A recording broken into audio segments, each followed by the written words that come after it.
എന്റെ സഹോദരരെ, വിവിധ പരീക്ഷകളിൽ ഏർപ്പെടുമ്പോൾ നിങ്ങൾ സന്തോഷിക്കുവാൻ. എന്തെന്നാൽ വിശ്വാസം പരീക്ഷിക്കപ്പെടുമ്പോൾ നിങ്ങൾക്കതിൽ സ്ഥിരത ലഭിക്കുമെന്നറിയാമല്ലോ.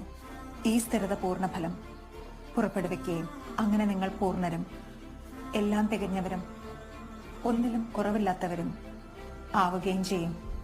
നിങ്ങളിൽ ജ്ഞാനം കുറവുള്ളവൻ ദൈവത്തോട് ചോദിക്കട്ടെ, അവൻ അത് ലഭിക്കും.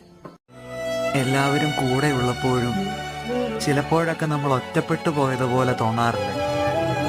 ഈ അവസ്ഥയിൽ ഈശോയെ എന്നൊന്ന് സ്നേഹത്തോടെ വിളിച്ചു നോക്കിക്കേ.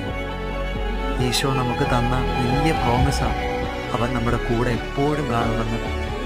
ഈശോ അവരെ സമീപിച്ചരുളി ചെയ്തു, സ്വർഗത്തിലും ഭൂമിയിലുമുള്ള എല്ലാ അധികാരവും എനിക്ക് നൽകപ്പെട്ടിരിക്കുന്നു. യുഗാന്തം വരെ എന്നും ഞാൻ നിങ്ങളോട് കൂടെ ഉണ്ടായിരിക്കും.